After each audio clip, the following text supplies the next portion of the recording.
మనదైన తెలుగు సంవత్సరంలోకి మనం ప్రవేశించాము. Cyber crimes పెరిగిపోయాయి ఈ మధ్య, బెట్టింగ్ యాప్స్ క్రైమ్స్ పెరిగిపోయాయి.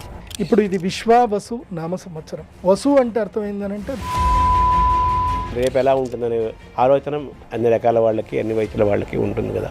అయితే ఈ సంవత్సరం ఒకటి ఏం జరుగుతుంది అని అంటే చాలా విశేషం, ఒకటి గుర్తుపెట్టుకోండి. మన తెలుగు రాష్ట్రాలు పరిస్థితి ఏ విధంగా ఉండబోతుంది ఈ సంవత్సరం? ఈ సంవత్సరం తెలుగు రాష్ట్రాల్లో నేను రైతులకు చెప్పేది ఏంటంటే, రాజకీయ నాయకుల పరిస్థితి ఏ విధంగా ఉంటుంది? వాళ్ళే కదా ఈ మొత్తం రాజ్యాన్ని నడుపుతున్న వాళ్ళు. రాజకీయ సంక్షోభం క్రియేట్ చేయడానికి కొంతమంది దుర్మార్గులు,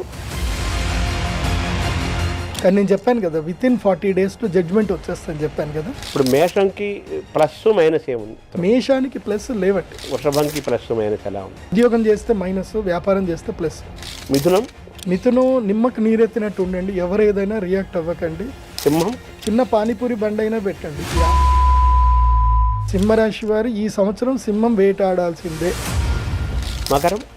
మకర రాశి వారు ఈ సంవత్సరం అసలు పెళ్లి చేసుకోవచ్చు.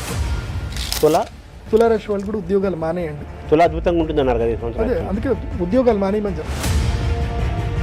6 రాశులు నంబర్ 1లోనే ఉంటాయి. 6 రాశుల్లో 3 రాశులు నెగిటివ్ టైప్, కంప్లీట్గా నెగిటివ్. ప్రజలకు చెప్పేది ఏంటంటే